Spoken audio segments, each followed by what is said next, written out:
Pemerintah mengeluarkan surat edaran yang mengatur pemberian tunjangan hari raya atau THR bagi pekerja di perusahaan. Dalam aturan ini THR wajib diberikan kepada pekerja dengan masa kerja minimal 1 bulan secara terus-menerus, baik dengan status perjanjian kerja waktu tidak tertentu atau PKWTT maupun perjanjian kerja waktu tertentu atau PKWT. Pekerja dengan masa kerja 12 bulan atau lebih berhak menerima THR sebesar 1 bulan gaji. Sedangkan pekerja yang bekerja kurang dari 12 bulan akan mendapatkan THR secara proporsional sesuai masa kerja. Saya minta agar pemberian THR bagi pekerja swasta, BUMN, BUMD diberi paling lambat 7 hari sebelum Hari Raya Idul Fitri. Pembayaran THR wajib dilakukan paling lambat 7 hari sebelum Hari Raya Keagamaan dan tidak boleh dicicil. Menaker juga mengimbau perusahaan berbasis aplikasi untuk memberikan bonus Hari Raya atau BHR kepada pengemudi dan kurir online. Bonus ini diharapkan diberikan dalam bentuk uang tunai sebagai apresiasi terhadap kerja mereka. Bagi pekerja yang mengalami kendala terkait THR, Kementerian Ketenagakerjaan telah membuka posko Satgas THR 2025 yang dapat diakses melalui laman resmi poskothr.kemenaker.go.id. Sementara itu, pemerintah juga telah mengatur batas usia pekerja di Indonesia. Berdasarkan Undang-Undang Nomor 13 Tahun 2003, pekerja minimal harus berusia 18 tahun. Namun, anak berusia 13 tahun, 15 tahun diperbolehkan melakukan pekerjaan ringan dengan syarat tertentu, seperti izin orang tua dan durasi kerja maksimal 3 jam per hari. Meski begitu, kualifikasi usia dalam syarat kerja seringkali menjadi kendala yang dikeluhkan calon pekerja. Batas usia maksimal yang disyaratkan pemberi kerja kerap menjadi penghalang bagi masyarakat usia produktif dalam mendapatkan pekerjaan. Lantas, bagaimana pemerintah menjawab fakta ini?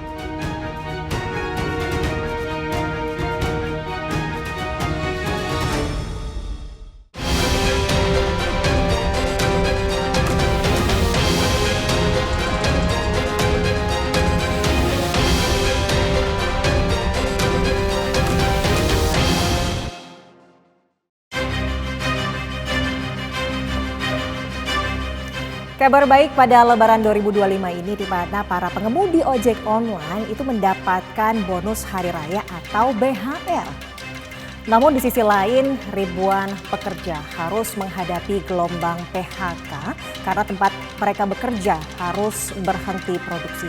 Lalu bagaimana pemerintah mengatasi dan memastikan bahwa hak-hak para pekerja ini bisa terpenuhi?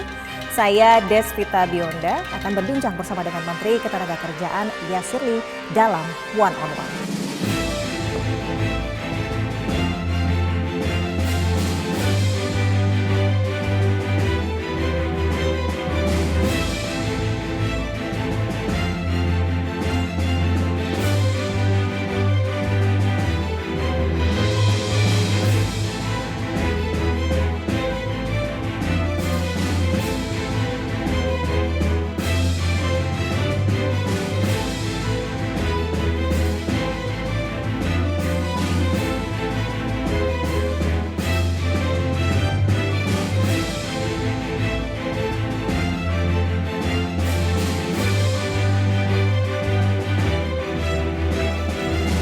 Assalamualaikum Pak Yasirli. Waalaikumsalam. Apa kabar Bapak? Kabar baik Mbak Vita, apa kabar? Alhamdulillah sehat Bapak. Ini lagi sibuk banget nih kayaknya Bapak. Enggak, lagi baca aja. Lagi baca aja. Saya boleh berbincang-bincang sedikit nih sama Bapak ya? Ada waktu ya Pak? Siap, ayo silakan duduk Mbak. Makasih Bapak. Pak, oke. Ini kan baru di Lebaran tahun ini nih kemarin itu Presiden Prabowo juga sudah menyampaikan bahwa ada kebijakan di mana aplikatornya harus memberikan bonus Hari Raya nih Pak untuk pengemudi ojek online. Tentunya ini berbeda dengan tunjangan Hari Raya kan Pak ya. Ini bagaimana nih Pak regulasinya kalau boleh tahu? Ya, jadi sebenarnya kalau kacamatanya regulasi untuk pengemudi dan kurir online memang belum ada regulasi gitu ya. Tapi kan semangat kita kemarin sesuai arahan Pak Presiden juga sebenarnya kita ingin meningkatkan kesejahteraan siapapun itu. Dan kami dari Kementerian Ketenagakerjaan kita melihat ketika regulasi itu kemudian belum ada, maka tentu tidak semuanya harus dengan regulasi. Jadi kita ajak bicaralah gitu ya, mulai dari teman-teman pengusaha, aplikator. Ini sepertinya pendekatannya bukan regulasi tapi adalah kepedulian. Kepedulian ya, artinya terkait tentang apakah itu bonus ya, apakah itu tunjangan sebelum hari raya, ini kan sudah menjadi budaya bangsa ya. Betul. Ya, kita ingin mereka itu bahagia bersama keluarga pas hari raya dan seterusnya. Nah, terjadilah kemudian diskusi ya yang kita sebut dengan, kalau dalam bahasa hubungan industrial itu sebut dengan meaningful participation. Itu 3 bulan, Mbak Vita. Ya, itu rapatnya bisa ya, saya sendiri 4 atau 5 kali, kemudian levelnya dirjen itu sekian kali. Kita juga dengar aspirasi dari teman-teman pengemudi dan kurir online. Ya, tentu mereka juga berharap mulai dari 1 bulan gaji lah, apalah dan seterusnya. Alhamdulillah sampai akhirnya sesuai dengan final call-nya itu dari Pak Presiden yang waktu konferensi pers di Istana ya. Dan alhamdulillah disitulah saya sering mengatakan ke teman-teman pengusaha dan serikat pekerja, ya kalau kita diskusi insya Allah ada jalannya lah begitu. Jadi untuk besarannya sendiri nih Pak, kalau boleh tahu antara THR dan BHR ini apakah sama seperti apa ya Pak? Tentu beda, tentu beda. Jadi kalau THR kan sudah ada regulasi, gitu ya, sudah ada terkait dengan peraturan menakernya. Itu 1 bulan gaji itu minimal ya. Bahkan ada beberapa perusahaan yang sudah punya perjanjian kerja bersama bisa jadi lebih. Nah, kemarin memang namanya bukan THR karena tadi regulasinya belum ada gitu ya, sehingga kita bersepakat lah namanya bonus hari raya. Dan memang itu kan waktunya juga mepet ya. Ya, kami juga sadar dan kita beritahu teman-teman pengemudi dan kurir online bahwa ya ini kan sudah mendekati nih ya 1 bulan, perusahaan kan perlu waktu mereka untuk menyiapkan cash flow dan seterusnya. Ya, kita carilah sampai titik temu untuk pengemudi dan kurir online yang berkinerja baik dan produktif itu 20% ya dari pendapatan bersih rata-rata dalam 1 tahun.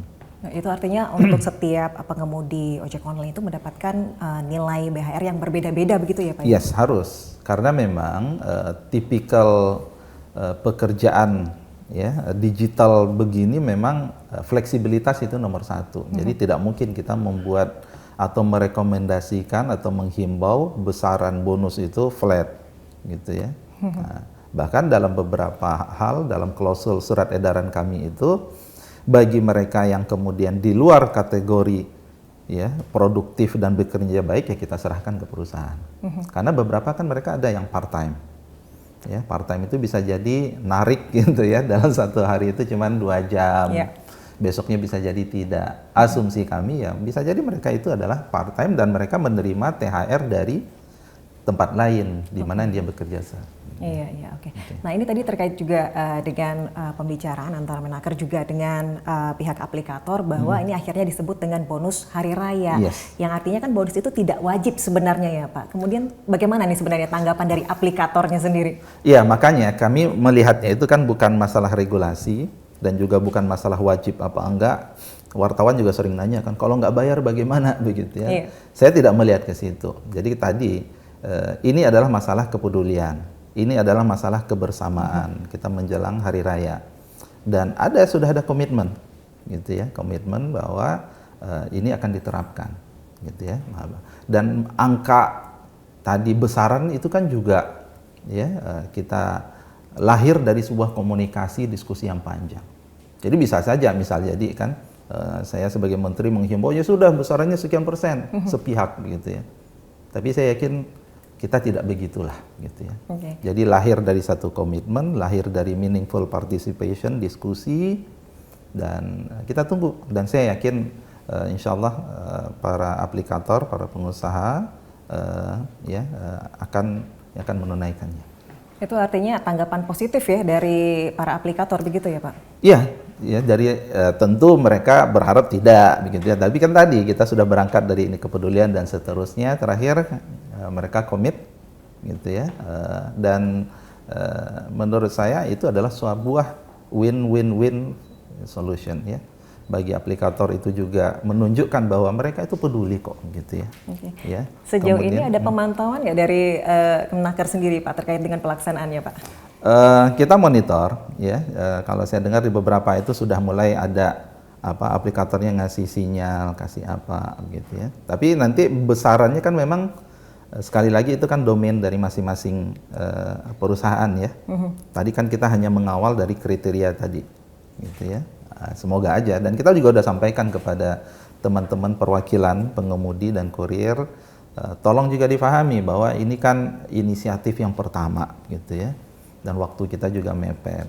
Nah, mereka juga harus apresiasi begitu ya. Betul. Ini kan sekian lama belum pernah ada nih begitu ya. Betul. Nah, jadi ketika ini syukuri gitu ya, insya Allah tahun depan ketika waktunya lebih panjang ya, saya katakan ya perusahaannya juga bisa menyiapkan dana lebih banyak gitu Mbak Vita. Ini artinya akan berkelanjutan ini Pak ya untuk tahun-tahun berikutnya? Harapan kita begitu. Amin ya, semoga ya Pak. Ya, haruslah gitu ya. Di rumah kan Mbak Vita punya yang bantu di rumah, kan nggak nunggu regulasi betul. Juga kan, ini nggak ada nih regulasi siap kasih ya bantuan. Iya. Filosofisnya berbeda lah kita melihatnya itu. Ya, semoga ini menjadi pencerah bagi para pekerja informal begitu ya Pak ya.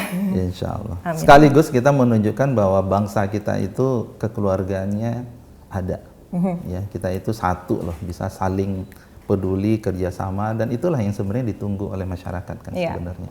Nah, ini kalau tadi kita bicara BHR, sekarang kita ingin bertanya terkait dengan tunjangan hari raya nih Pak, yang memang setiap tahunnya kan dari Kemenaker sendiri kan membuka posko pengaduan THR. Yes. Nah, sejauh ini sudah berapa banyak ini aduan? Sebenarnya pengaduan posko itu dua sebenarnya. Yang pertama itu konsultasi, yang kedua pengaduan. Nah, konsultasi kalau saya cek tadi data udah ada 300-an sekian, gitu ya, untuk memastikan ini apa sih rumusnya begitu ya. Kalau dia bekerja lebih dari 1 tahun kan lebih mudah ya. Ada yang berkurang, ini benar nggak saya dapat gitu ya. Itu bisa mereka kontak gitu ya, posko-posko THR kami. Kalau yang pengaduan belum, karena kan batasnya kan H-7 nih. Ya, kita tunggulah. Tapi kita berharap ya Lebaran ini harus kalau pesannya Pak Presiden kan Lebaran kita itu dengan aman, dengan nyaman gitu ya. Dan kita yakin teman-teman dari industri itu ya akan support itu. Oke, tapi kalau dilihat-lihat nih yang sudah ada dari data Kemenaker sendiri sejauh ini, apakah lebih baik atau lebih buruk dibandingkan tahun sebelumnya Pak? Kira-kira. Optimis ya. Kita optimis. Kita optimis, baik ya. Oke, mungkin di sisi lain nih Pak, di tengah adanya kebijakan baru terkait dengan bonus hari raya yang akhirnya nih sebelumnya belum dapat si pengemudi buat para pengemudi ojek online, kita juga mendengarkan berita yang kurang baik dari dunia ketenagakerjaan ya, di mana ada belasan ribu karyawan terkena PHK begitu Pak. Terus dari Kemenaker sendiri ini sebenarnya apa yang terjadi? Iya, PHK itu kan multidimensi ya penyebabnya, ya, mulai dari ketidakpastian ekonomi global gitu ya.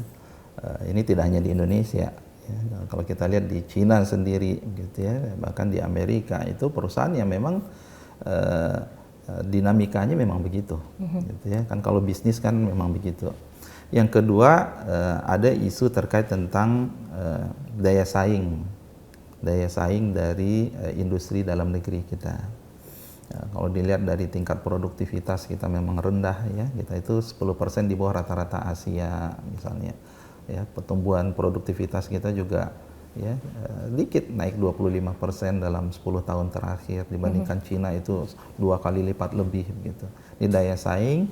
Ada isu juga masalah impor yang ilegal masuk ke pasar dalam negeri, kemudian membuat industri ya produk-produk dalam negeri kalah bersaing dan seterusnya ya. Nah, ada juga yang kemudian PHK akibat memang perusahaannya mengubah strategi. Dia melihat sekarang kami nggak fokus ke bisnis ini lagi, bisnis yang lain, atau dia pindah ke negara lain atau relokasi. Jadi memang banyak faktor, Mbak, gitu ya. Faktor data kami memang menunjukkan kalau kita bandingkan tahun lalu dengan tahun ini memang ada peningkatan sampai bulan Februari, gitu ya, sampai Februari. Dan ini sebenarnya kami di akhir tahun kita koordinasi dengan Menko Perekonomian, kita sudah menangkap ada sinyal, gitu ya. Ini kan global ya, fenomena global. Makanya kita sudah antisipasi. Ya, antisipasi kita yang pertama itu keluar dengan PP nomor 6 tahun 2025. Jadi Pak Presiden mengeluarkan kebijakan bagaimana jaringan pengaman untuk mereka yang di PHK. Ini bukan berarti kita mengaminkan PHK ya. Iya, betul. Ya, itu sebenarnya ya ada 4 benefit tuh Mbak Vita. Ya, yang sebelumnya itu hanya 45% selama 3 bulan, sekarang 60% ya, itu jaminan kehilangan pekerjaan 60% dari gaji selama 6 bulan. Gitu ya, selama 6 bulan. Nah, ini yang kemudian kita berharap mereka yang di PHK itu kemudian memiliki ya kesempatan untuk reskilling, untuk wirausaha dan seterusnya. Kemudian ada benefit yang lain di PP itu untuk mereka mendapatkan alokasi pelatihan sebesar 2,4 juta. Kemudian kemudahan dalam iuran yang sebelumnya itu batasnya itu kita buat ya batasnya 1 tahun itu relevan. Yang tadi 3 bulan jadi 6 bulan. Itu satu. Kemudian kita sadar terkait tentang daya saing itu ada 2. Yang pertama itu adalah terkait tentang mesin-mesin, maka Menko Perekonomian itu keluar dengan insentif permajaan mesin. Nah, kalau terkait dengan tenaga kerja di kami melihat ada isu memang terkait tentang produktivitas tenaga kerja, walaupun itu ya berapa persen lah gitu ya. Nah, jadi ini memang harus sinergi. Nah, ada terkait juga dengan banyak yang dikeluarkan di media itu kan terkait dengan Permendak 8. Ya. Nah, itu juga kita terus dorong ya dalam rapat-rapat di kementerian terbatas. Ya, ini bisa nggak direview, ditinjau ulang dan seterusnya. Jadi ini dinamika yang memang kami sadari itu harus kita hadapi, gitu ya. Dan nanti kita juga melihatnya harus case by case nanti, gitu ya. Ada PHK yang kemudian menurut kami ini masih ya kita dengan persuasi ya harusnya ini jangan PHK dulu lah misalnya, gitu ya. Ada yang memang kalau memang sudah ya ini kan sebenarnya dunia private kan sebenarnya gitu ya, dunia private yang memang ya mereka punya keputusan, tinggal nanti kalau memang itu adalah langkah terakhir kita lihat nanti dalam hal pemenuhan hak-hak pekerja. Ya, jadi disitulah peran Kementerian Ketenagakerjaan. Itu ya itu dia tadi Pak. Kalau bicara soal PHK kan ini tentunya tidak lepas dari kasus Sritex ya yang saat ini lagi menjadi hot topic yang kemarin juga paling besar yang kita lihat sampai dengan belasan ribu karyawan yang terdampak PHK. Kemudian sejauh ini seperti apa nih Pak dari Kemenaker sendiri untuk pemenuhan hak-hak yang tadi seperti disebutkan oleh Bapak sendiri? Makasih nih Mbak Vita ya. Jadi Sritex ini harus kita lihat PHK-nya karena pilot. Jadi ini beda kasus gitu ya. Jadi ketika pilot maka kemudian itu keputusan pengadilan maka akan di take over oleh kurator, gitu ya. Jadi sesudah itu domainnya kurator sebenarnya. Pemerintah nggak bisa intervensi. Oke ya. Tadi juga sebenarnya nggak bisa intervensi juga, tapi kan karena PHK langsung masih bisa kita persuasi dan seterusnya, gitu ya. Nah, kurator maka kemudian ini kan sudah terjadi sejak bulan November ya. Makanya pemerintah peduli. Gitu ya, maka yang kita minta itu istilahnya going concern, gitu ya. Tapi kita hanya mendorong, kita nggak bisa memaksa kurator. Going concern, ini sekian belas ribu, kami concern nih, karena itu kan juga ke bawah-ke-bawahnya banyak, sehingga ya kurator juga mau bekerja sama, dipertahankanlah produksi tetap, sehingga tidak terjadi PHK.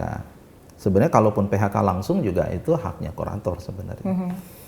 Lanjut sampai akhirnya yang akhir Februari kemarin ya, data kurator udah nggak bisa lagi gitu ya. Ya, ketika kemudian mereka ada kesulitan terkait tentang internal ya, apakah cash flow dan macam-macam gitu ya, PHK. Oke. Gitu ya. Nah, ketika PHK kami ingin memastikan sekarang hak-hak mereka terpenuhi dulu gitu ya. Ada klaim mereka terkait dengan JHT-nya, JKP-nya gitu ya. Nah, kita turunkan tim ya, kami dari Kementerian Ketenagakerjaan dengan BPJS Ketenagakerjaan ya, ada JHT. JHT itu jaminan hari tua, Mbak. Jadi tabungan mereka selama ini itu mereka bisa klaim. Kemudian JKP tadi ya, yang 6 bulan 60% dari gaji, kemudian kita siapkan juga akses pelatihan. Ya. Yang menarik sebenarnya Sritex ini ternyata investor melihat bahwa dia masih punya nilai saing, gitu ya, karena memang ini kan perusahaan yang besar, gitu ya, pabriknya juga ya, kalau kita lihat asetnya bagus, ternyata ada peluang untuk kemudian kurator, ini kurator sebenarnya domainnya gitu ya, ada peluang katanya untuk dipekerjakan kembali dengan skema seperti ini dan tentu itu kita sangat apresiasi. Oke, ini kan memang kebetulan yang karyawan terdampak ini mayoritas memang usianya di atas 35 tahun yang kemudian memang mungkin akan kesulitan jika untuk melamar pekerjaan di perusahaan baru begitu Pak. Ini bagaimana pemerintah sendiri untuk hadir mengatasi masalah ini? Kami melihat ketika kurator menyampaikan ada peluang untuk rekrut kembali, selesai masalahnya. Ya. Apa kemudian menjamin seluruh karyawan itu akan yang terkena terdampak PHK ini mendapatkan pekerjaan? Kalau logikanya adalah asetnya akan tetap beroperasi dengan investor baru, harusnya bisa. Ya. Bahkan ada benefit sebenarnya buat investor. Jadi dia tidak perlu merekrut orang baru yang harus diajar lagi. Betul. Gitu, ya. Jadi ini kasus yang unik lah bagi saya melihat. Tapi itu akhirnya menggembirakan kita semua ya, kekhawatiran kita terkait belasan ribu dan seterusnya. Mereka kan yang diperlu ya, saya kemarin ke Sritex ya. Harapan mereka satu, klaim JHT, JKP lancar untuk kebutuhan lebaran. Alhamdulillah kita hadir, pemerintah hadir, kita buat sekian desk ya, ngantri langsung, itu Mbak Vita bisa bayangkan 9.000 bisa selesai kita dalam beberapa hari gitu ya, itu dahsyat itu. Nah, kemudian mereka harapannya kedua kepastian. Ya, kepastian kami akan bekerja kembali gitu ya. Dan itu alhamdulillah terkonfirmasi dengan investor. Tentunya kita harapkan ya untuk kedepannya ini bisa terrealisasi dengan baik begitu. Siap. Ya Pak ya. Insya Allah kita monitor terus. Oke, kita masih akan berbincang lagi Pak, namun kita harus jeda sejenak, pemirsa jangan kemana-mana, kita masih akan berbincang dengan Menteri Ketenagakerjaan Bapak Yasirli. Untuk itu tetaplah bersama One on One.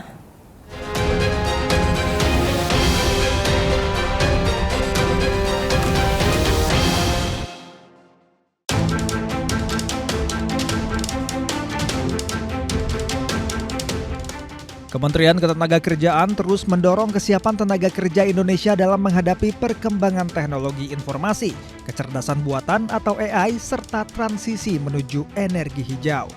Menteri Ketenagakerjaan Yasirli menekankan pentingnya penguasaan keahlian di bidang big data, fintech, dan AI machine learning yang masih langka di Indonesia. Untuk mengatasi hal ini, Kemnaker mengajak mahasiswa dan tenaga kerja untuk meningkatkan keterampilan digital.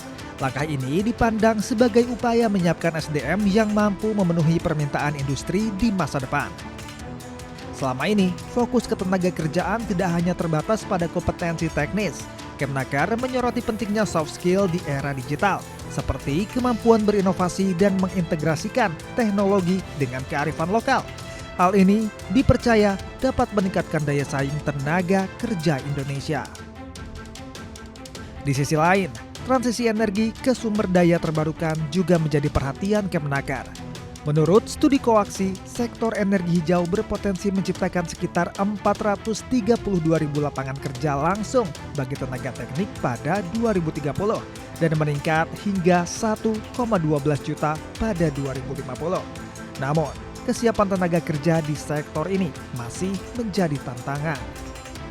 Untuk itu, Kemnaker menekankan pentingnya strategi ketenagakerjaan yang komprehensif, termasuk pengembangan keterampilan tenaga kerja hijau, kebijakan pasar tenaga kerja aktif, serta perlindungan sosial bagi pekerja yang terdampak perubahan industri. Saat ini, peta jalan ketenagakerjaan nasional untuk transisi energi masih dalam tahap pengembangan dan belum dipercepat. Melalui berbagai kebijakan ini, pemerintah berharap tenaga kerja Indonesia mampu bersaing di pasar kerja global, serta berkontribusi dalam pembangunan berkelanjutan berbasis teknologi dan energi hijau.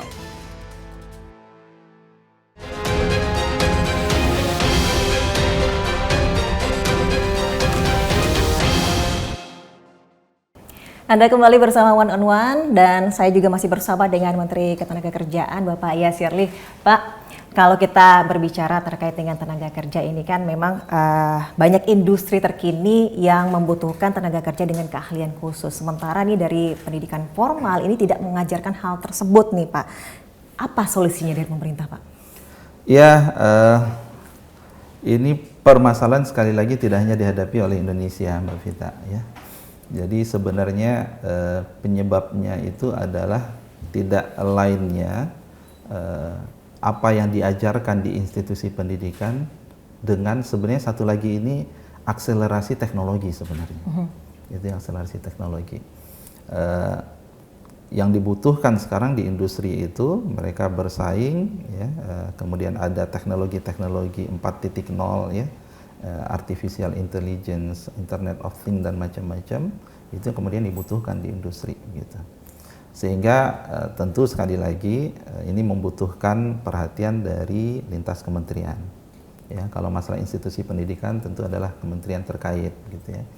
Kami melihat bahwa mismatch ini ada yang kita bisa pecahkan dengan penguatan skill yang kita sebut dengan upskilling, tapi memang terbatas untuk kompetensi yang cuma sampai medium level, gitu ya, medium level. Nah ini kita sedang siapkan ini, ya, sehingga contohnya ada nggak pelatihan yang mengarah kepada digital talent, pelatihan yang mengarah kepada kemampuan dia untuk membuat intervensi produksi digitalisasi gitu ya, dengan sensor, dengan apa yang selama 3 bulan itu bisa gitu ya. Nah, sehingga inilah yang akan kita kejar gitu ya. Bab kami itu kita menyebutnya sebagai produktivitas. Jadi talent yang kemudian siap bekerja di industri, mereka ya membantu industri untuk boosting produktivitasnya. Itu satu. Dan yang kedua, kami melihat juga ada isu terkait tentang people. People itu mulai dari mindset, ya, kemudian practices, bagaimana how to be productive, begitu ya. Menurut kami ini juga penting, gitu ya. Nah, kita menjadikan ini juga menjadi sebuah program prioritas kita. Kita bekerja sama dengan teman-teman yang, ya, ada contoh misalnya teman-teman yang bergerak dalam bidang HR gitu ya. Nah, ini bisa nggak kita membuat edukasi karena ke depan itu akan semakin unpredictable ya, istilahnya itu kan VUCA, volatility, uncertainty gitu ya, complexity, ambiguity. Yang harus disiapkan itu adalah orang yang siap belajar yang baru gitu ya.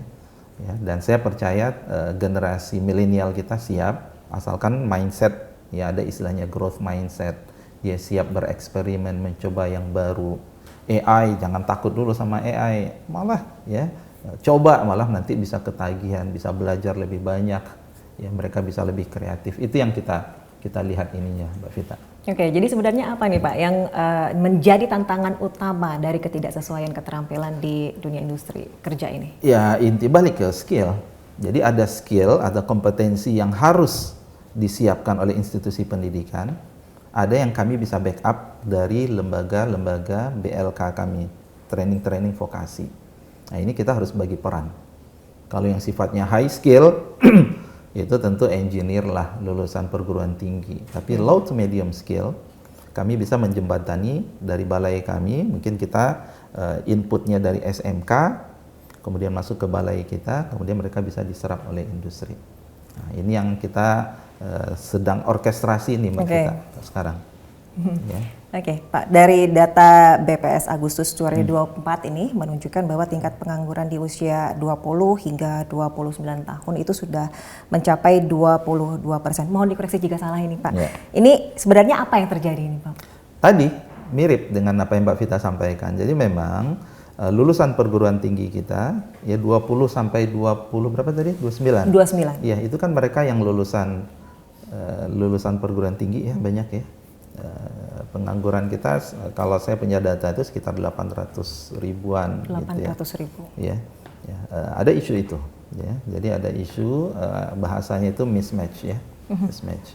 Nah, ini tadi ada yang kemudian mismatch-nya itu apa ya, yang menurut kami itu bisa kita bereskan dengan memolesnya dengan tadi membuat pelatihan-pelatihan di BLK gitu ya. Tapi ada yang memang ya harus menjadi PR-nya institusi pendidikan untuk mereview kembali terkait dengan kurikulum mereka sebenarnya. Jadi apa yang salah nih Pak dengan sistem serapan kerja? Ada nggak kaitannya bagaimana? Tadi sebenarnya bukan salah ya. Ini sesuatu yang memang kita harus prediksi ya. Di Cina juga sama. Ya, kemarin saya baca berita juga sama. Sekian juta mereka yang sudah mendapatkan pendidikan S1 kemudian ya ada tidak matching dengan kebutuhan industri. Kebutuhan industri. Ya, jadi institusi pendidikan jadikan ini sebagai bahan untuk dievaluasi. Kemudian kami tadi ada yang kita harus siapkan levelnya BLK, industri. Nah, jadi apa yang kami lakukan tahun ini kita sudah sebenarnya sedang ya menjalin komunikasi dengan kawasan-kawasan industri. Nah, kita ingin kawasan-kawasan industri juga lebih proaktif, ya, lebih proaktif untuk membuka kesempatan karena mereka yang paling tahu nih kebutuhannya apa, Mbak Vita. Yeah. Ya, mereka bisa ya langsung connect dengan SMK, dengan Politeknik, kemudian membuat ya pelatihan-pelatihan nanti kerjasama dengan kami. Nah, itu yang menurut saya juga penting. Dan terakhir sebenarnya yang jadi PR banyak negara itu adalah kita belum punya blueprint, master plan, future jobs itu seperti apa. Master plan. Ya, nanti kita akan butuh digital talent sekian dengan kompetensi apa sih? Nah, ini kami sedang susun juga sebenarnya. Ini banyak nih, sedang-sedang gitu ya. Kita butuh orang, nanti ada istilahnya green jobs. Green jobs itu apa aja sih pekerjaan? Nah, kita dibantu Bappenas untuk memetakan itu. Sehingga dari sekarang itu sudah disiapkan. Sehingga wajar kalau institusi pendidikan bertanya gitu ya. Jadi ke depan itu industri seperti apa? Kita harus punya satu panduan dan dari situlah kita menyiapkan. Karena nggak bisa kebutuhan sekarang kalau baru disiapkan sekarang ada lagging. Yeah. Mereka baru lulus 5 tahun lagi gitu ya. Nah, berarti memang kita harus bisa memprediksi dan dari situlah kita siapkan bersama. Oke. Ini kan kalau dari data tadi kan usia 20 sampai dengan 29, artinya kan mereka itu masuk dalam golongan Gen Z ini Pak. Yang kata orang-orang kalau Gen Z ini memang agak berbeda dia pandangannya terhadap dunia kerja. Itu kalau dari pemerintah sendiri ini bagaimana menyikapinya? Apakah memang dari perusahaan yang harus menyesuaikan diri dengan Gen Z atau Gen Z-nya ini yang harus berusaha menyesuaikan diri dengan dunia kerja yang akan dimasuki gitu Pak? Iya, tanya menarik. Sebelum saya jawab ya, fenomena Gen Z kemudian ada tren sebenarnya ya di banyak negara itu mereka akan lebih banyak memilih pekerjaan gigs gitu ya, yang apa ya, yang lebih fleksibel gitu, tidak perlu diikat gitu ya, dan ini cenderung ke informal gitu ya, dan menurut kami pemerintah harus aware gitu ya. Kita ada forum dengan negara-negara lain dan kita sudah sadar itu ya. Kalau akan semakin banyak itu meningkatnya dahsyat proporsi. Sekarang informal worker kita itu 60%. Ya, informal worker artinya mereka rentan dengan jaminan ya, karena mereka bekerja sendiri ya, tidak ada jaminan terkait dengan kecelakaan, jaminan terkait tentang ketenaga kerjaan dari perusahaan gitu ya. Padahal ini menjadi concern kita. Itu satu sisi yang ingin saya sampaikan, gitu ya. Yang kedua yang ingin saya sampaikan, tentu dunia industri juga harus menyesuaikan, gitu ya. Saya selalu punya pendekatan people centric, gitu ya. Itu salah satu expertise saya, Mbak Vita, gitu ya. Banyak riset saya bahas tentang people centric, bahwa apapun kebijakan, apapun program kita harus berdasarkan kepada bagaimana people itu sendiri. Perusahaan harus menyesuaikan. Ya, jangan dikasih tipikal pekerjaan yang monoton kepada mereka. Enggak, salah. Harusnya take advantage. Mereka itu suka tantangan. Mereka senang kreativitas. Kasih tuh mainan terkait tentang AI gitu ya. Selesai kok gitu ya. Ya kalau Mbak Vita HP-nya mau install sesuatu kan kasih anak aja, ya tolong dong diinstalkan. Karena memang lebih ya mereka genuine untuk begitu. Gitu ya. Ya, jadi sekali lagi saya lihat ini sebagai opportunity. Kita harus cari sesuatu yang pas. Makanya tadi program kami adalah kita harus lakukan akselerasi bagaimana peluang peningkatan produktivitas di industri itu dengan teknologi IT gitu ya, dengan kemudian digital, dan mereka lah yang paling siap gitu ya. Mereka yang paling siap, dan kami yakin ya mereka lah yang kemudian harus kita berikan perhatian sehingga mereka kemudian bisa memberi kontribusi yang maksimal juga. Kemudian dari pemerintah sendiri ini apakah akan ada regulasi ini untuk perlindungan jaminan-jaminan tersebut tuh bagi para pekerja informal? Itu sudah jadi agenda kita.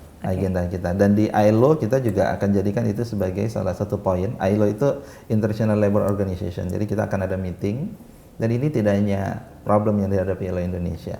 Ya, sama India sama begitu ya, juga sama sebenarnya Vietnam, Cina begitu ya. Karena memang Gen Z itu kan tidak hanya di Indonesia ya, yang lain juga sama gitu ya. Mereka lebih memilih flexibility, work life balance gitu ya. Ya dengan tambah juga karena ada teknologi, dan itu akan jadi fokus kita bersama. Bagaimana flexibility-nya tidak hilang, tapi pemerintah harus memastikan terkait tentang jaminan ketenagakerjaan itu ya terpenuhi. How-nya ini masih PR nih. Oke, baru mau nanya saya ini, bagaimana Pak sekiranya rencananya untuk ada skema-skema, tapi nantilah kita harus bahas bersama dulu nanti. Ini artinya akan semakin banyak nih sepertinya anak-anak muda yang justru akan lebih memilih di bidang informal begitu kali Pak ya? Riset menunjukkan iya, di beberapa negara iya, dan kecenderungan kita di Indonesia juga sama. Ya. Jadi kasus sederhana, dia jadi programmer. Ya programmer dia cuma jadi part time, dia bisa mengerjakan di beberapa perusahaan, dia tetap kerja di rumah. Gitu ya. Karena lebih fleksibel juga, itu yang disukai oleh anak muda sekarang. Yang sekarang mungkin juga kita lihat kan banyak perusahaan-perusahaan industri, apalagi setelah PHK kemarin ya, besar-besaran yang kita lihat gelombang PHK tersebut, artinya banyak perusahaan yang memang mungkin akan terbatas ini Pak ya untuk penyerapan tenaga kerjanya. Kemudian apakah pemerintah ini merekomendasikan dari masyarakat untuk bekerja di luar negeri nih Pak? Bekerja di luar negeri itu peluang, gitu ya. Jadi beberapa negara mereka itu mengalami yang disebut dengan menuju kepada aging country, aging society. Ya, jadi proporsi orang tuanya semakin banyak. Ya, itu ada peluang. Jadi dibutuhkan seperti healthcare, gitu ya, nurse itu besar, dan mereka belum menyiapkan itu. Kemudian ada tren juga beberapa negara seperti Jepang, gitu ya, karena pendidikan mereka itu sudah rata-ratanya mungkin perguruan tinggi, mereka itu tidak lagi tertarik untuk pekerjaan yang low to medium skill. Gitu ya, menjadi teknisi, jadi operator, enggak lah, gitu katanya. Sehingga padahal mereka butuh pembangunan. Sehingga bagi mereka sendiri, mereka membutuhkan memang tenaga kerja dari luar negeri mereka. Ya, jadi kalau saya melihat itu sebagai peluang kita. Ya, jadi bagi yang bekerja ke luar negeri itu bisa untuk meningkatkan skill dan kompetensi mereka sebenarnya. Jadi artinya pemerintah tidak akan menghalangi ya untuk masyarakat ini yang ingin bekerja di luar negeri untuk membuka peluang baru atau menambah penghasilan. Malah sekarang kalau kita lihat kan ada kementerian khusus. Jadi dulu satu kan Kementerian Ketenagakerjaan, sekarang kita punya Kementerian P2MI yang saya yakin Pak Presiden melihat ini sebagai opportunity ya. Jadi harus dikelola dengan baik, tapi juga harus dipastikan, makanya namanya kan perlindungan pekerja migran. Oke. Oke, jadi selama mereka di luar negeri itu mereka juga harus dilindungi. Oke, baik Pak Yarsili, kita masih akan berbincang-bincang lagi, cuma Siap. kita akan jeda sejenak. Pemirsa jangan kemana-mana, tetaplah bersama One on One.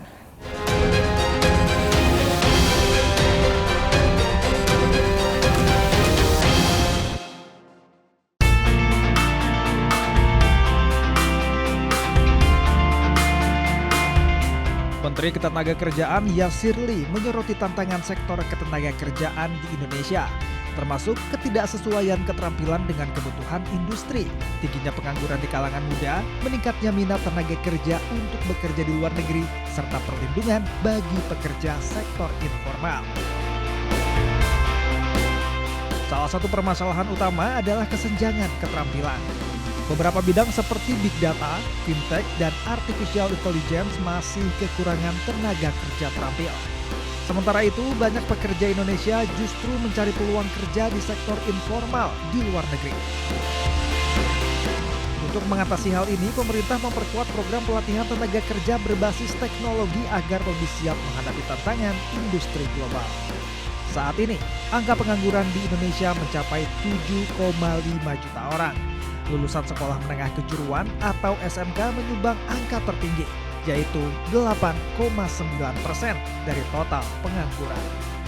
Ketidaksesuaian antara pendidikan dan kebutuhan industri menjadi salah satu faktor utama. Untuk mengatasi masalah ini, pemerintah telah mengeluarkan Peraturan Presiden Nomor 68 Tahun 2022 tentang revitalisasi pendidikan dan pelatihan vokasi. Aturan ini bertujuan meningkatkan keterlibatan dunia usaha dalam menciptakan lulusan yang siap kerja. Di sisi lain, semakin banyak tenaga kerja Indonesia yang memilih bekerja di luar negeri karena daya saing industri dalam negeri masih rendah dibandingkan negara-negara ASEAN lainnya.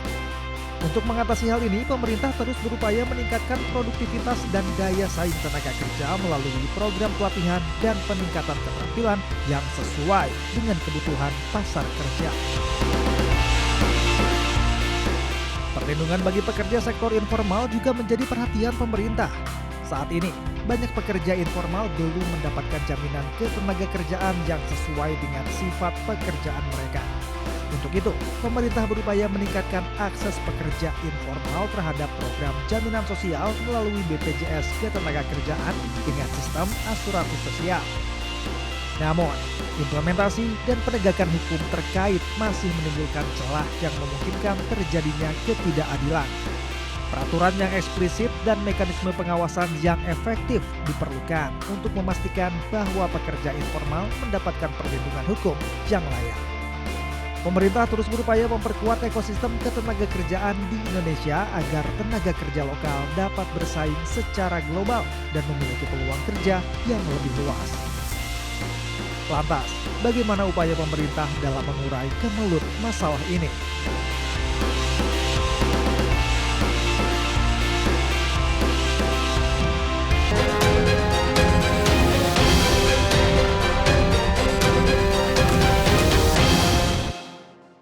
Pak, Ya. kalau misalnya kita lihat ya dari perbincangan tadi kan banyak fenomena Gen Z yang kemudian lebih memilih untuk menjadi pekerja informal gini kan, kemudian terkait dengan jaminan-jaminan. Sejauh ini regulasi apa sih yang sudah mulai diterapkan oleh dari Menaker sendiri, Pak? Ya itu belum sih. Gitu Belum ya. ya. Nah, jadi kita kan memang definisi pekerja yang dari undang-undang itu kan memang mereka bekerja di sektor formal sih sebenarnya. Gitu ya. Tapi nanti akan berjalan gitu ya dan sedang dibincangkan gitu ya, Pak ya. Tantangannya nanti kan tentu mereka tidak bisa dikategorikan sebagai pekerja formal ya, pekerja formal. Karena kalau pekerja formal nanti membuat mereka menjadi tidak fleksibel lagi. Betul. Gitu ya. Tapi masih apakah nanti ke depannya akan tetap diarahkan untuk Gen Z ini bekerja di perusahaan industri atau bagaimana? Itu sepertinya tidak bisa kita cegah gitu ya, tidak bisa cegah. Memang ada dua sebenarnya. Ada kalau kebijakan besarnya pekerja informal ini bisa jadi hanya sebagai batu loncatan untuk formal. Oke. Ya, itu terutama untuk yang sifatnya itu adalah untuk upah yang tidak kompetitif. Gitu ya. Jadi memang mereka hanya cari part time sementara. Tapi juga ada sebenarnya kategori yang pekerja informal, sebenarnya mereka itu kategori high skill, dan mereka akan seperti itu, gitu ya. Dan mereka akan memberikan kontribusi yang signifikan sebenarnya. Oke, seperti yang kita ketahui sekarang ini kan perkembangan teknologi ini sangat berpengaruh ya pada dunia tenaga kerja ya, apalagi dengan kehadirannya artificial intelligence atau AI ini yang dikhawatirkan atau mungkin sekarang sudah mulai sedikit menggeser urgensi dari manpower gini. Dan tentu ini juga akan mempersempit dari lapangan kerja untuk para pencari kerja begitu Pak. Ini bagaimana dari pemerintah menyikapinya? Iya, kita sadar gitu ya. Jadi banyak riset menunjukkan bahwa ada istilahnya akibat AI, akibat teknologi digital, maka kemudian akan ada sekian pekerjaan yang akan hilang, gitu ya. Itu memang kita sadar. Ya, yang biasanya itu yang terkait dengan pekerjaan sifatnya monoton gitu ya, itu akan hilang ya, clerical gitu ya, itu akan tergantikan. Tapi juga satu sisi ada juga yang disebut dengan fast growing jobs ya. Ternyata teknologi AI digital itu juga ternyata akan meng-create pekerjaan-pekerjaan baru. Yang memang jumlahnya tentu tidak sebesar yang tadi ya, perbandingannya bisa jadi 1:3 lah gitu ya. Jadi kita tangkap dulu nih opportunity gitu ya, opportunity bahwa ya akan ada seperti data analis gitu ya, kemudian terkait tadi tentang AI gitu ya, terkait tentang security dan macam-macam lah ya. Itu akan ada sekian banyak dan itu jumlahnya juga cukup signifikan ke depan. Ya, itu mungkin ini harus kita siapkan. Kita harus siapkan, tapi tentu ini bukan domainnya, bukan Kementerian Ketenagakerjaan sendiri. Ya, kalau ada digital kita punya Kementerian Komdigi. Tadi juga kalau itu terkait tentang high skill, perguruan tinggi juga harus terlibat. Ya, kita songsong era teknologi ini sebagai ya tantangan buat kita. Nah, bagi mereka nanti yang akan tereliminir gitu ya, karena menjadi tidak relevan pekerjaannya, ada istilah yang disebut dengan reskilling. Tapi ini tidak mudah. Reskilling itu artinya kalau mereka masih mau belajar, ya menyesuaikan, belajar yang baru itu oke. Tapi mereka yang kemudian usia 40 tahunan ke atas, gitu ya, menjadi tidak sulit bagi mereka. Solusinya nanti adalah kewirausahaan. Kewirausahaan. Itu nanti dari pemerintah juga akan mendampingi dan ada pelatihan ya begitu Pak? Pelatihan kewirausahaan buat mereka nanti. Nah, itu nanti kalau kami ada program walaupun tidak banyak, tapi Kementerian UMKM itu memiliki program yang lumayan besar di situ. Oke, mungkin nanti tadi terkait dengan yang kehadiran dari artificial intelligence yang kemudian nanti dari pemerintah juga akan mungkin mendampingi ya untuk para tenaga kerja agar bisa memenuhi kebutuhan perusahaan industri begitu ya, salah satunya ya agar tidak tergusur sendiri. Itu sekarang istilahnya dengan tenaga kerja hijau begitu ya Pak? Ini maksudnya apa Pak? Itu ada. Jadi kalau tadi istilahnya digital, ya, ada digital economics yang akan membutuhkan banyak orang-orang yang ahli talent digital. Kemudian ada istilahnya juga green economics. Green economics ini adalah terkait dengan pekerjaan-pekerjaan yang lebih memperhatikan terkait tentang planet, lingkungan, gitu ya. Misalnya ketika kemudian pembangkit listrik batu bara sudah kemudian semakin berkurang, akan banyak pembangkit berbasis panel surya. Itu membutuhkan teknisi dengan kompetensi yang berbeda. Semakin banyak mobil listrik, itu kompetensi teknisi yang berbeda. Kemudian akan semakin kantor-kantor itu semakin peduli terkait dengan lingkungan, environment, ya, pengolahan sampah, recycle, itu juga butuh kompetensi. Itu yang kita sebut dengan green job sebenarnya. Green jobs itu tadi ya. Dan kita sekarang dengan dibantu Bappenas, kita sudah ada kajian, ini sedang memetakan berapa sih kebutuhan green jobs ya ke depan. Nah, ini juga menjadi sebuah panduan gitu ya. Oh, ternyata peluang itu bisa larinya ke digital, bisa larinya tadi ke green economics, dan itu semua harus kita sambut, Mbak. Ini kalau dilihat ekosistem di Indonesia ini apakah sudah bisa mengakomodir itu? Secara entitas sudah ya. Tapi perlu kita orkestrasi. Kita orkestrasi, dan kami Kementerian Ketenagakerjaan kita melihat kita nggak boleh menunggu gitu ya. Jadi memang kalau Mbak Vita lihat dalam 3 bulan terakhir, ya kami datang tuh ke Kementerian Komdijis, kita datang ke Kementerian UMKM, kita datang gitu ya. Ya, ayo kita sama-sama, karena kami berada di hilir, gitu ya, kita berada di hilir. Ya. Sekarang kan kalau ada isu terkait dengan PHK, seolah ya Kementerian Tenaga Kerja, lapangan kerja seolah Kementerian Tenaga Kerja. Gitu ya. Padahal ini kan harus kita jawab bersama. Oke, jadi apa nih Pak dari Menaker sendiri yang menjadi tantangan yang harus diwaspadai bagi masyarakat pencari kerja nih? Iya, tantangan yang kita harus perhatikan bahwa masa depan itu tadi ya ketidakpastian, itu nomor 1. Jadi siapapun itu tenaga kerja yang sekarang sudah bekerja di industri ataupun mereka yang sedang mencari pekerjaan, mereka harus sadar bahwa at any time, setiap saat mereka itu harus siap untuk belajar yang baru. Oke. Nah, tugas pemerintah untuk kemudian membuka peluang-peluang mereka, apakah itu namanya skilling, upskilling, reskilling, gitu ya. Karena industri tentu dia akan mengikuti kebutuhan yang ya terkait dengan teknologi dan seterusnya. Kita yang kemudian harus menyiapkan tenaga kerja di situ. Itu tantangan utama sebenarnya yang relevan kita. Selain juga PR kami dari dulu, karena Kementerian Ketenagakerjaan ini terkait tentang penegakan norma.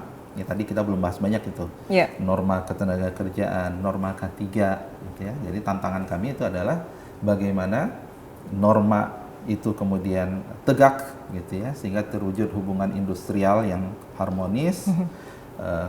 Pekerja-pekerja kita kesejahteraannya meningkat, tapi kemudian juga daya saing industri kita juga ya tetap ya bahkan harus lebih baik lagi. Itu PR besar Mbak Vita. Oke, apakah kemudian nanti kedepannya akan ada kerjasama dengan Dinas Pendidikan, Kementerian Pendidikan gitu untuk menambah kurikulum baru gitu mungkin Pak? Sedang kita menuju ke sana. Jadi ada MOU kita yang sudah selesai itu kita dengan Kementerian Pendidikan Dasar Menengah, bagaimana membuat alignment dari SMK dengan Balai. Ya, dan saya melihat kita akan nitip ya konten-konten kurikulum ke institusi pendidikan ya terkait tentang digital tadi ya, green jobs, terkait tentang produktivitas juga penting gitu ya. Produktivitas itu harus menjadi concern semua gitu ya, dan kami akan dorong ke sana nanti. Terakhir Pak, pesan untuk masyarakat para pencari kerja maupun pekerja muda nih yang mungkin lebih memilih informal Pak, dari Bapak sendiri silakan. Ya, kalau pesan dari saya yang pertama tentu optimis itu harus nomor 1 ya. Jadi adik-adik, teman-teman semua, pemerintah sudah punya program besar, gitu ya. Ada program terkait tentang hilirisasi, dan saya sebagai ya akademisi, saya melihat itu adalah sebuah peluang yang besar. Ya, pemerintah punya program terkait dengan swasembada pangan, pemerintah punya program makan bergizi gratis. Itu semua adalah prioritas yang harus kita dukung, dan itu sebenarnya adalah optimisme. Gitu ya. Kemudian ada teknologi, ya, anggaplah teknologi itu sebagai sebuah tantangan, ya. Dan saya yakin para pencari kerja milenial adalah yang paling pas untuk menjadi expert di situ, gitu ya. Tapi memang tuntutannya ya harus mencoba, gitu ya, harus mencoba. Dan industri sebenarnya membutuhkan, gitu ya. Jadi saya di beberapa survei yang saya lakukan itu mereka terbatas, ya. Orang-orang yang ahli dalam data science, ya, ahli dalam AI, ya, ahli dalam security network, gitu ya, ahli dalam content creator, itu terbatas mereka. Nah, tapi generasi muda ini juga belum muncul nih mereka, dan tidak semua itu kemudian itu harus dipelajari dari bangku kuliah. Ya, jadi mereka bisa sebenarnya belajar secara mandiri, dan itu kemudian dia bisa ya menjadi yang dibutuhkan oleh industri, dan itu juga kemudian kebaikan buat mereka juga. Oke, artinya untuk para pencari kerja ini di tengah gelombang PHK yang baru-baru terjadi belakangan ini tetap optimis dan terus mengupgrade diri untuk menghadapi tantangan di masa akan datang. Terima kasih Bapak Yasirli atas waktunya telah berbincang bersama dengan One on One. Dan pemirsa, demikian One on One episode kali ini. Saya Desvita Bionda undur diri. Terima kasih, sampai jumpa.